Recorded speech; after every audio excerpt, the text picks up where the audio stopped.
At dawn in a South African wildlife rehab center, they found a baby rhino pressed against an electric fence, skinny, weak, and slipping into that quiet shutdown that happens when grief takes over. The team decided to move him before the storm arrived. And that's when two young elephants stepped in and blocked every human path forward, not to cause trouble, but because they sensed something terrible under the mud, something that could kill the calf and the rescuers in seconds. The first light slips through the acacia canopy and lands on red earth like a quiet promise. Limpopo Valley Wildlife Rehab Center. Wake slow. Distant birds, a water pump clicking, the hush that comes right before the day begins. In the far paddock, a small shape lies where it shouldn't, pressed close to the perimeter fence. No one calls his name yet, like it might shatter the fragile air. Milo is only 8 months old, but grief has made him older than his body can handle. His hide hangs loose over sharp ribs, and the mud around his side has dried into a cracked shell. He doesn't stand with the curious wobble of a calf. He lies with his chin down, eyes half open, as if staring through the morning instead of at it. His lips are dry, cracked at the edges. A night guard named Thabo sees him first from the tower walkway. He pauses mid-step, listening for the usual snort or shuffle that proves a rhino is still fighting. Nothing. Just shallow breath, the kind that barely fogs the air. Thabo's hand closes around his radio, and his voice comes out lower than usual when he calls for the medical team. The tower clock ticks loud in his ear. From the main yard, Dr. Allison Park and her crew move with practiced speed. Boots, gloves, a thermal scanner, a cooler of formula that's been warmed twice already. They've learned not to rush Milo too hard, not to come in loud, not to make his world feel crowded. Even so, every footfall seems to echo inside that quiet corner where can watch the whole compound without being watched. The position isn't random. It's the geometry of fear.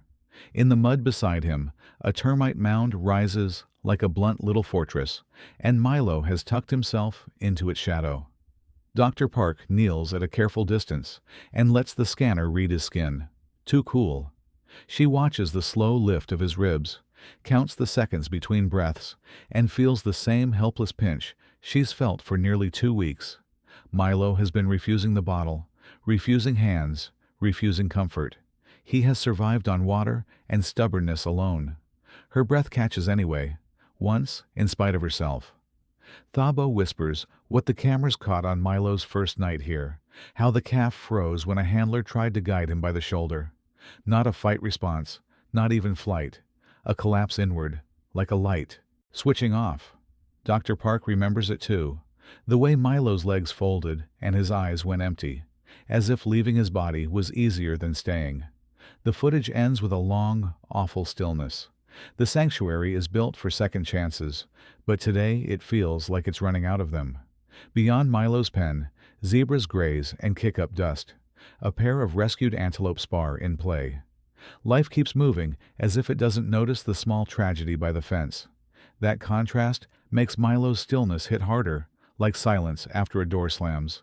It feels personal, even to strangers. Ben Carter arrives from the ranger station with a weather report and a jaw set hard. He's tall, sunburned, and careful in the way people get when they've seen disasters up close. "Storm line this afternoon," he says. "If he stays against that fence when the ground turns to soup, we could lose him fast." His eyes never leave Milo. He's already counting minutes. Dr. Park doesn't argue the risk. The fence carries enough current to teach respect, and in heavy rain, anything can go wrong. Mud, panic, a stumble in the wrong direction. Still, she hates the word move. Milo doesn't hear it, but his body seems to. Even with her voice soft, even with her hands still, his ears twitch once, then flatten. She can almost hear his heartbeat racing under the mud. Maya Lopez steps in behind Ben, quieter than him, carrying a notebook and the kind of patience that doesn't show off. She watches Milo's gaze, how it skims past people and catches on open space, on exits, on the fence line. He's not just weak, she murmurs. He's braced, like he's waiting for something to happen again. Maya keeps her hands behind her back, as if to prove she won't take anything. Dr. Park sets a warm bottle on the ground and slides it forward an inch, then stops.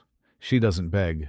She doesn't reach. She simply waits for the smallest sign that Milo can still choose.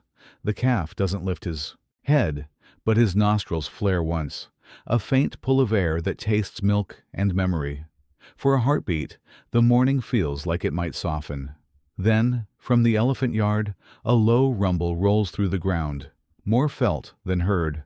Milo's eyes shift, not toward the people, but toward that distant sound. It isn't hope yet, not even curiosity, just awareness. Still, it's the first crack in the shut door of him. And everyone standing there feels it, the tiniest turn of the story. Far off, an elephant answers, and the ground seems to listen. Morning settles into its routine, but Milo doesn't join it. The sun climbs higher, warming the mud on his flank, yet his body stays locked in that same guarded angle against the fence. A breeze carries the smell of cut grass from the feed barn, and still he doesn't lift his chin. He looks like a calf waiting for permission to disappear. Maya keeps her distance and watches the way his eyes track empty space more than faces. Milo isn't sleeping. He's listening for danger, scanning for the moment something grabs him again. When a wheelbarrow squeaks on the far path, his ear flicks, then flattens. The movement is tiny, but it's fear written in muscle memory. Dr. Park reviews his chart at the gate, thumb smudging the page where the numbers keep falling. Weight down, temperature low. Intake, almost nothing for days. Failure to thrive, the textbooks call it, like the words can make it clean. To Dr. Park it feels uglier, like the body is giving up because the heart already did. Thabo speaks softly about Savo, about the call that came in at dusk, about rangers finding a mother rhino too late.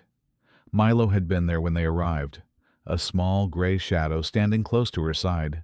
He didn't run, he didn't charge, he just stayed, as if guarding her could pull her back. Thabo's voice tightens when he says it. They found Milo 3 days later, still near the same spot, cracked mud on his knees and flies, gathering where his tears had dried. He was dehydrated, trembling, and yet stubborn as stone. When a ranger tried to lead him away, Milo braced and refused, his little horn nub aimed at the ground like a stake. It took water, quiet, and time to move him at all. At the rehab center, people offered him everything they knew how to offer. Warm formula at dawn, fresh browse leaves at noon, salt blocks, shade, and soft voices at dusk. Milo accepted none of it. He drank just enough water to stay alive, then curled back into himself, choosing the fence like a last boundary he could trust. Ben Carter walks the perimeter and points at the sky, where a gray band sits like a bruise on the horizon. That storm line's real, he says, not unkindly, just firmly. When rain hits these channels, the ground shifts. A calf that panics can bolt straight into wire. He doesn't say the rest. He doesn't have to. Maya kneels near the gate and speaks to Milo like she's talking to a child who's ashamed of crying. She doesn't tell him to be brave. She tells him he's safe. She tells him no one is taking him from the mud today.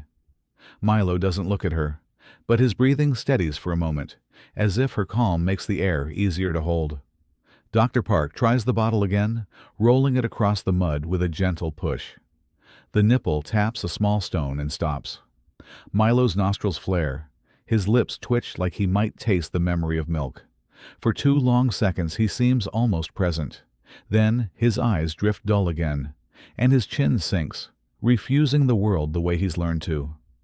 Around midday, a rescue truck pulls in with a new arrival, an injured Impala, its hooves wrapped and trembling. The sudden engine noise slices the quiet. Milo startles hard, shoulders tensing, breath catching high in his throat. He doesn't run. He can't. Instead, he curls tighter, pressed to the fence, trying to become smaller than himself. That's when Maya notices the pattern. Milo can handle distance. He can handle wind and birds, and even footsteps if they're slow. But anything that feels like capture, metal sounds, doors, clipped voices, pushes him toward that blank place. He's not just grieving, she tells Dr. Park. He's reliving it. Dr. Park nods. and for the first time she says out loud what she's been afraid to name. "If we move him the wrong way," she murmurs, "we may break the last thread holding him here." Ben hears it too.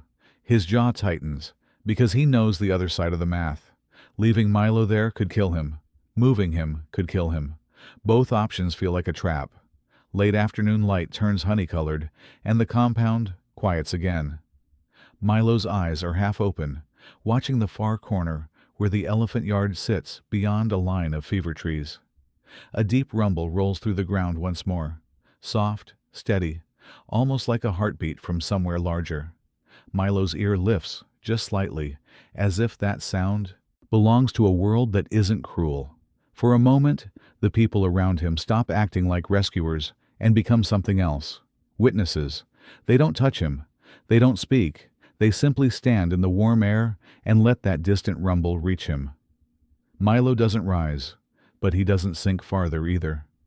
In the fading light, that counts as a kind of holding on. The day breaks with a strange heaviness, like the air knows what's coming. Milo is still by the fence, but the mud around him has been churned by small, restless shifts in the night. His flank rises and falls in shallow waves. A thin film of dust clings to his eyelids, and when he blinks, it's slow, as if even that costs him something. Ben Carter arrives before breakfast, with a radio pressed to his ear and a weather map folded in his fist. The storm line has sped up. The ground crews found fresh runoff channels carved along the outer berm.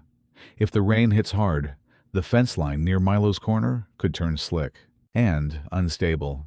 Ben doesn't raise his voice, but the urgency sits in every word.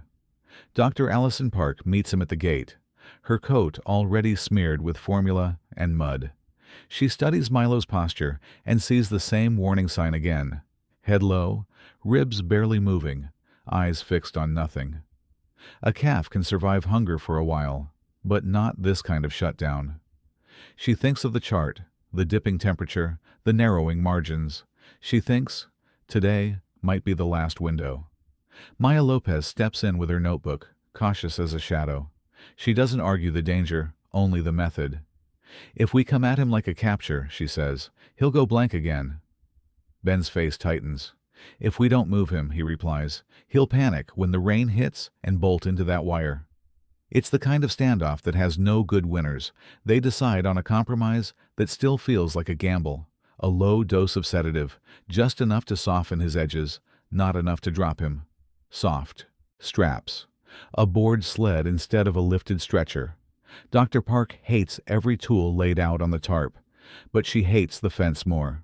The team moves quietly, like churchgoers approaching an altar, not rescuers approaching a patient. Thabo unclips the gate and holds it open with two hands, careful not to let it clang. The metal still gives a faint rattle. Milo's ear snaps back, his nostrils flare wide, pulling in the scent of humans, rubber, and disinfectant. His breathing quickens, and his body stiffens against the mud, as if he's trying to become part of the earth. Dr. Park kneels and speaks in a calm, low voice, the way you speak to a frightened dog or a sick child. "Easy, Milo. We're not hurting you." She inches closer, syringe hidden behind her palm. But when her shadow crosses his foreleg, Milo's eyes widen. Just a flicker, then the light drains out again. It's the same collapse Thabo warned them about. A switch flipping off. Ben signals for the team to pause, but the pause is its own kind of pressure. A gust of wind pushes through the trees, bringing the sharp smell of rain from far away. Somewhere deeper in the compound, a zebra snorts and kicks. Milo's chest tightens. His head drifts lower, and it looks, for a terrifying second, like he's sinking beyond reach. Then, from the elephant yard, a low rumble rolls across the ground, stronger this time, closer, like thunder that isn't in the sky. The rangers feel it in their boots. Dr. Park's eyes lift instinctively toward the trees. Maya freezes, listening. Milo's ear lifts, just a fraction, and his gaze shifts toward the sound, as if it's a rope he can grab. A shadow moves between the fever trees. Then another. 2 young elephants step into view at the far end of the path. Daisy first, steady and wide-shouldered, and Ollie close behind, smaller and restless. They aren't running, but they aren't wandering either. Their heads are high, trunks tasting the air, eyes locked on the corner, where Milo lies. Ben's hand goes up automatically, a silent order to hold. Nobody wants elephants near a sedated rhino calf. But Daisy keeps coming, slow and deliberate, as if she's reading the tension in the humans the way humans read a storm. Ollie mirrors her, then swings wide, cutting across the grass to angle toward Milo's space. Milo reacts in a way none of them expected. He doesn't flinch away. He doesn't curl tighter. His nostrils flare again, catching elephant scent, and his head lifts an inch off the mud. It's small, almost nothing, but it's the first time he's moved toward anything in days. Dr. Park feels her throat tighten, with a hope she doesn't fully trust. Daisy reaches the edge of the muddy wallow and stops, placing herself like a barrier between Milo and the line of people. Ollie drifts to the side, not blocking Milo, but blocking the direct approach, turning the whole scene into a triangle no one planned. Ben's voice comes out rough, half command, half disbelief. "What are they doing?" Maya doesn't answer right away. She watches Daisy's ears, the softness in her posture, the way her trunk hangs low, not threatening. "They're not challenging us," she whispers. "They're positioning." The wind shifts again, and the first cool drop of rain taps the dust. Ben looks at the sky, then at the elephants, then back at Milo, and for the first time he hesitates. Because whatever happens next, the elephants just made the choice complicated. Rain hasn't started yet, not really. It's only a few scattered drops, cold and sharp, like warning taps on a window. Milo lies still, but his eyes follow Daisy now, tracking her slow, careful steps along the edge of the wallow. The humans hold their positions, caught between urgency and the strange calm the elephants brought with them. Ben Carter keeps one hand raised, a silent freeze on the whole team. He hates hesitation. He hates waiting when the weather is turning. But he hates chaos more. And Daisy's posture says chaos is exactly what she's trying to prevent. Ollie shifts his weight, restless, then settles again, as if even his energy knows to lower its voice. Daisy lowers her trunk and touches the mud. Not Milo, not the bottle, just the ground itself. The tip presses gently, then lifts. She does it again, slightly farther forward, like she's testing the world. Her ears spread wide, and a low rumble rolls from her chest, not loud, but deep enough to vibrate the air. Milo's nostrils flare, and he swallows once. To the humans, it looks like nothing. To Ben, it's a nuisance at the worst possible time. He steps forward anyway, boots sinking an inch. "We can't let elephants run this operation," he mutters. His second step lands near the spot Daisy tested. The mud gives under him with a soft, ugly slurp, and the ground feels wrong, too hollow, too thin. Maya's voice cuts through the moment. "Ben, stop." He freezes mid-breath. "Doctor." Park looks down and sees a faint crack spidering through the mud where Ben's boot pressed. Not a surface crack from dryness, a pressure crack, the kind that means something underneath has shifted. Milo's eyes widen for the first time in days, as if sensing the change before anyone says it. Ben backs up slowly, and the crack remains, a thin, dark line that wasn't there seconds ago. "That's not good," Dr. Park says, and her calm voice carries an edge. She turns to Thabo. "Get Rita, now." Thabo doesn't ask questions. He runs. While they wait, Daisy tests again, more insistently. Tap, tap, tap. Each touch lands along the same invisible seam. Ollie watches her, then mimics the motion a few feet away, probing the mud with his smaller trunk, ears half flared. The elephants look like they're reading a language written in pressure and vibration, something the humans don't have the senses to interpret. Milo shifts his chin, just an inch, and lets out a faint, breathy snort. It isn't a cry. It isn't a warning. It sounds like confusion, maybe even dread. His body tenses, not toward the people this time, but toward the ground. Dr. Park suddenly understands why Milo chose this place.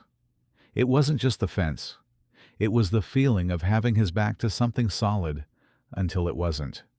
Rita Shaw arrives with a tool bag slung over one shoulder and a handheld meter in her palm. She's all business, hair pulled tight, eyes sharp.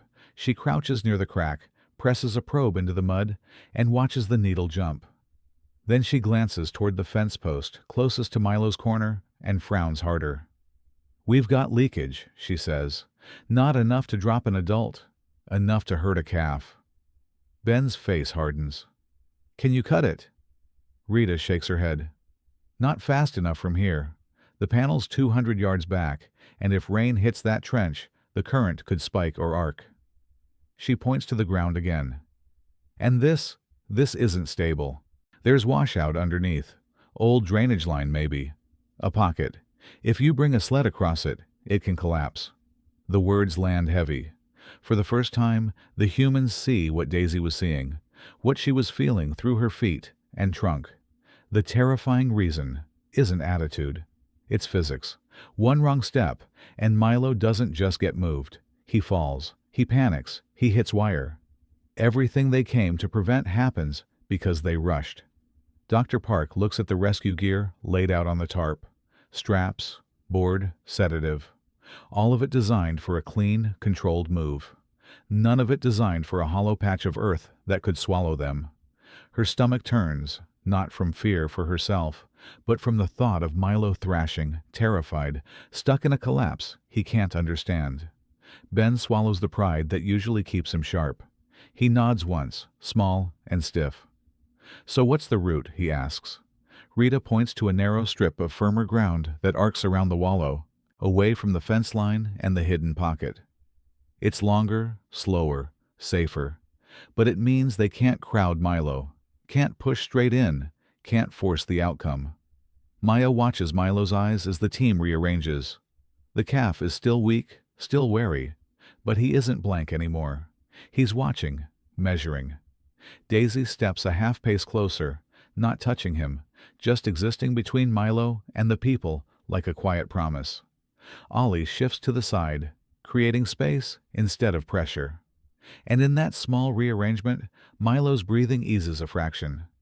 The rain pauses again, as if giving them one more chance to choose right. Dr. Park raises a hand and shakes her head at the sedative. "No more drugs," she says softly. "Not like this." Ben starts to protest, then stops. He's looking at Daisy now, at the way she holds her ground without aggression, at the way Milo's eyes stay on her instead of on the fence. Rita turns her meter toward the post and reads the numbers one more. Time. "If we can get him 2 body lengths away from that wire before the storm," she says, "we buy him a future." Dr. Park nods, but her gaze stays on Milo. 2 body lengths might as well be a mile for a calf that's decided the world is unsafe. Maya steps closer to the gate and lowers her voice to a near whisper. "We don't move him," she says. "We invite him." It sounds impossible. It sounds like the kind of thing people say when they've never had to carry a dying animal out of mud. But Milo's eyes flick from Maya back to Daisy, and in that flicker, there's something like a question. Daisy answers in the only way she can. Another low rumble, a steady vibration that fills the space between them. Milo's nostrils flare, and his chin lifts again, a little higher this time. It isn't the move they need. Not yet. But it's a start. And for the first time since dawn, the humans aren't the only ones trying to save him. The rerouted plan looks simple on paper and impossible in mud. Milo is still pinned to his spot, ribs rising like they're carrying stones. The fence hums faintly behind him, a sound most animals learn to ignore. But Milo hears everything. He hears the wire. He hears the wind. He hears the human breath he doesn't trust. Dr. Park takes the sedative kit off the tarp and closes the case with a quiet click, like she's putting away a bad idea. She signals the team to widen their circle, to stop feeling like a net. Ben doesn't like it, but he steps back first, letting Milo see distance instead of hands. "Slow," Dr. Park says, and for once, everyone listens. Maya crouches near the gate and keeps her voice low enough that it feels like part of the breeze. She doesn't talk about rescue. She talks about safety. She talks about shade, water, the cool patch of ground beyond the wallow. Milo doesn't look at her, but his ear twitches in time with her words, as if the sound matters more than the meaning. Daisy moves first, not forward, but sideways, creating space instead of closing it. She plants her feet on the firmer strip Rita marked and rumbles again, steady as a drum you feel in your ribs. Milo's nostrils flare, pulling in her scent, and his eyes stay on her, like she's the only solid thing in a shifting world.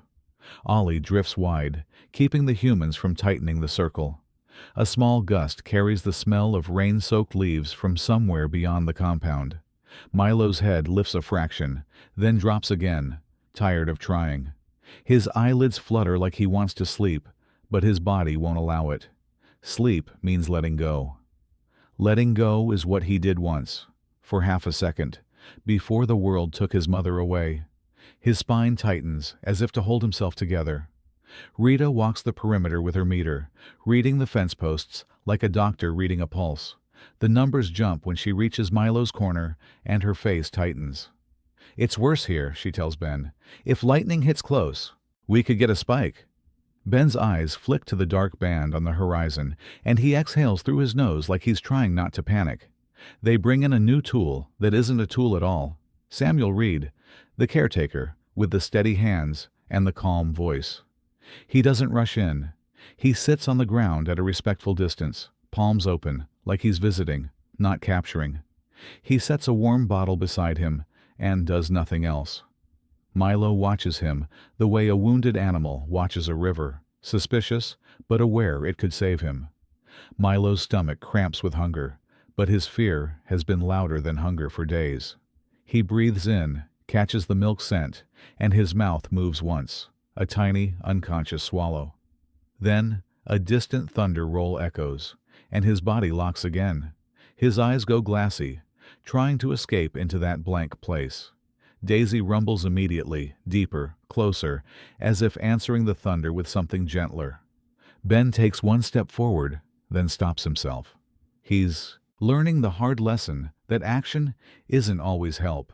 He watches Milo's flank, the shallow breathing, the thin shiver that ripples through the calf's shoulder. "If he bolts," Ben mutters, "we'll never stop him in time."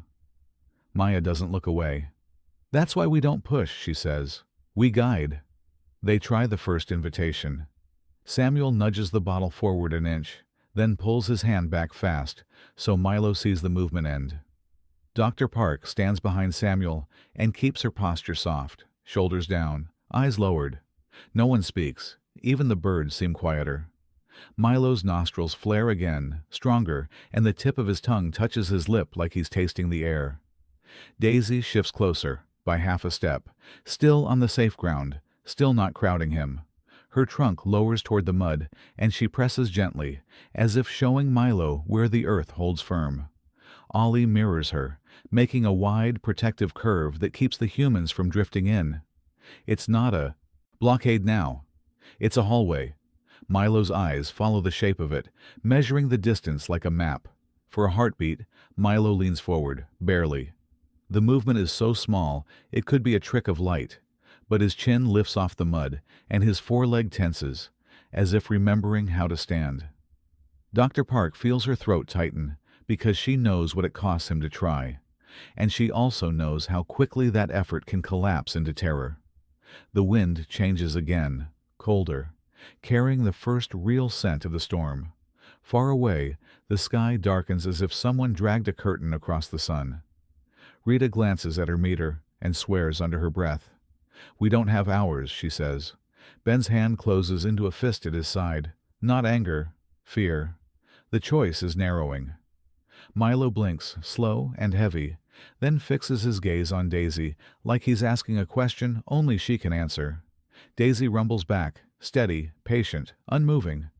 Milo's nostrils flare once more, and his mouth opens slightly, an instinct waking up under the grief. The bottle sits there, waiting, warm in the mud, and just as Milo shifts his weight forward again, the first hard raindrops begin to fall. Rain comes in heavy beads now, tapping Milo's hide and darkening the dust on his face. The bottle sits in the mud like an unanswered question. Milo stares at it, then past it, toward the fence line that has held his fear in place for days. His chest rises shallow, then catches, as if the storm has reached inside him too. Samuel doesn't move. He keeps his hands open on his knees and lets the quiet do the work. Dr. Park watches Milo's nostrils flare, the tiny tremor in his jaw. Hunger is there, plain as daylight, but it's buried under a deeper reflex. Don't take what's offered, because taking means trusting, and trusting is what got him hurt. Daisy shifts first, not closer to Milo, but closer to the bottle. She lowers her trunk and nudges the mud beside it, making a small groove as if clearing a path. The motion is gentle, almost careful, like she's arranging something sacred.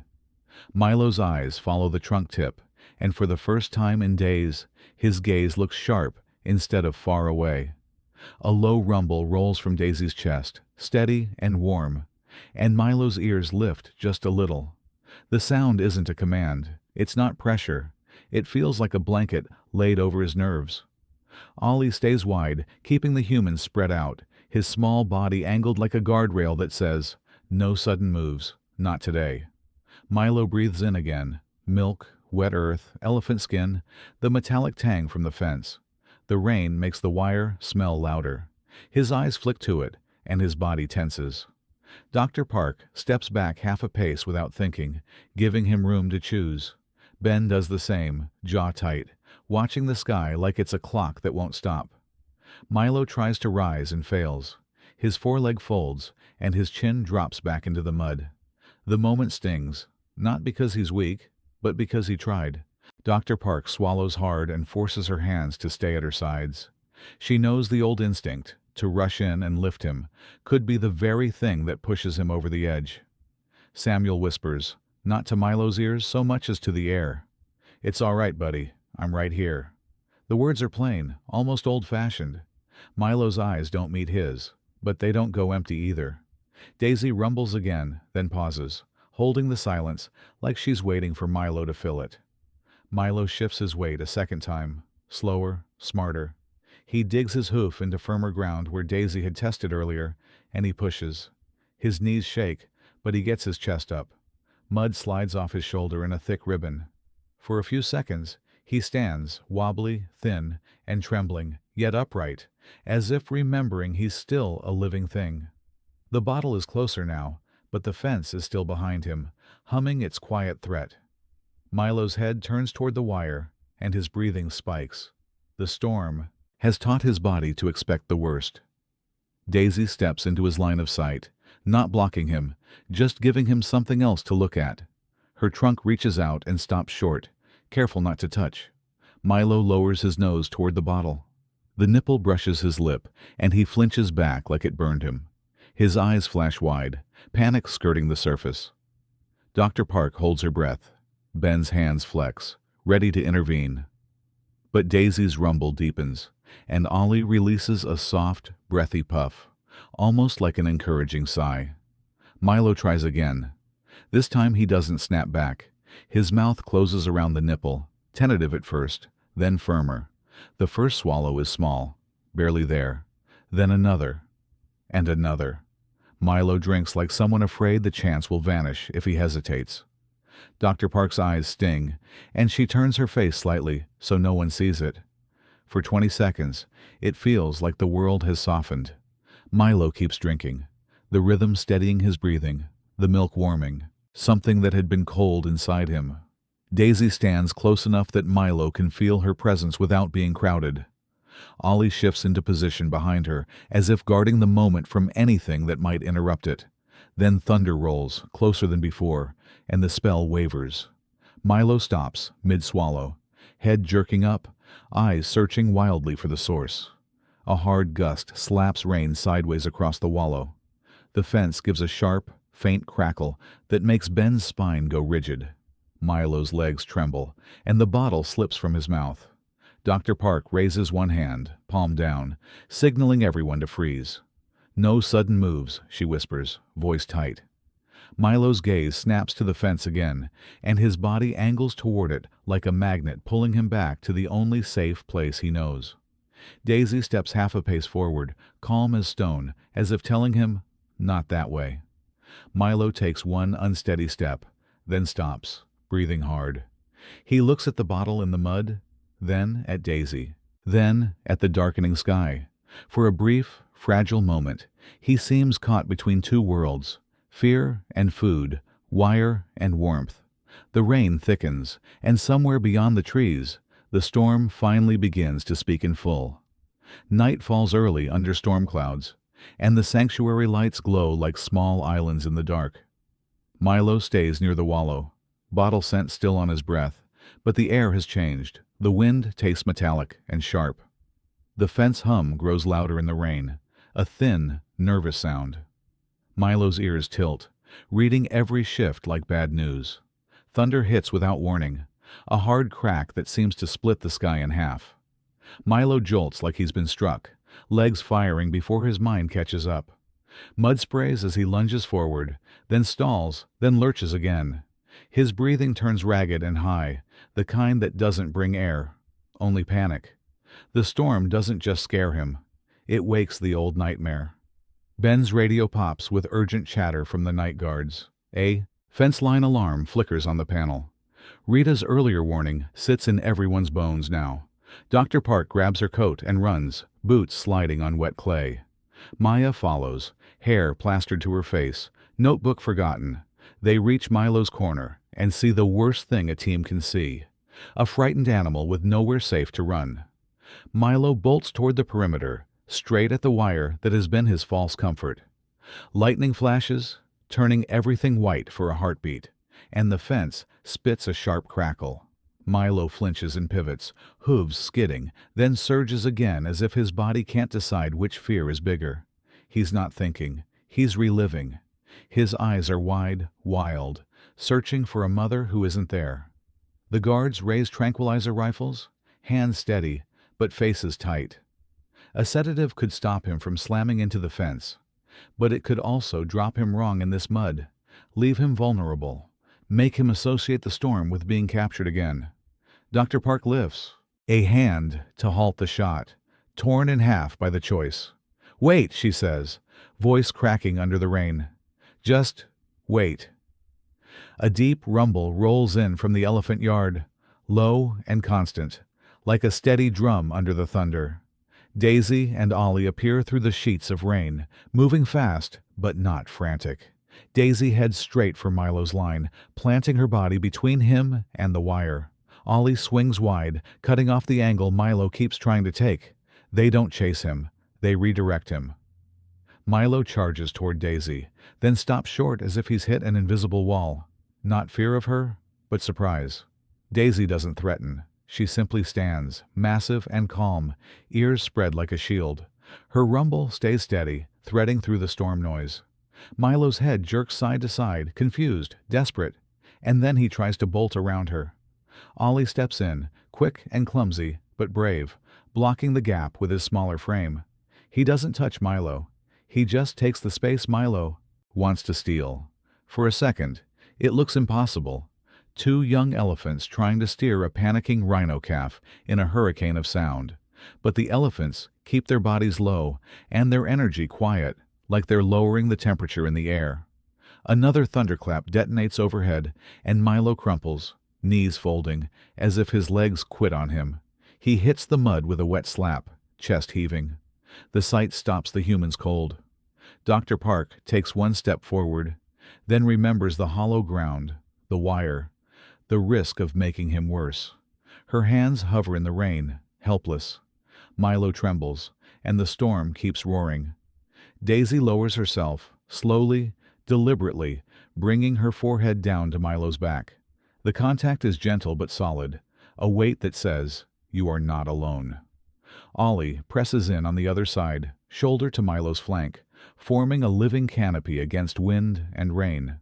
Their rumbles deepen, overlapping in a constant stream that competes with thunder, like a lullaby built from strength. Milo's breathing begins to change, almost too subtle to catch. Still fast, still scared, but no longer spiraling upward. His eyes blink, once, twice, coming back from that faraway place. He shifts his head toward Daisy's chest, drawn to the vibration like a child drawn to a heartbeat. The fence crackles again in the distance, and Milo flinches, but he doesn't run. Ben watches the fence post nearest the corner, water pooling at its base, sparks faint and intermittent. Rita's meter would have screamed. He feels sick imagining what would have happened if Milo had hit the wire at full panic. The guards lower their rifles, slowly, unwilling to break the fragile calm the elephants are building. Maya's voice is barely audible. "They're doing it," she whispers. "They're holding him." For nearly 3 hours, the storm batters the compound, and the trio holds their ground. Daisy stays anchored, forehead against Milo, rumble steady as a metronome. Ollie shifts when Milo shifts, never letting the calf feel exposed. Milo's trembling eases into exhaustion, and his panic becomes something quieter, fear that can be survived. The humans stand back, soaked and silent, letting the animals lead. Near dawn, the thunder moves off, and the rain softens to a steady patter. Milo is still down, but his breathing is deeper now, his eyes half-lidded with tiredness instead of terror. Daisy lifts her head slowly, checking him, then settles again beside him. Ollie lets out a long breath and leans into the mud. In the gray light, Milo stays between them, alive, held not by fences or hands, but by presence. Dawn comes back, like a careful apology.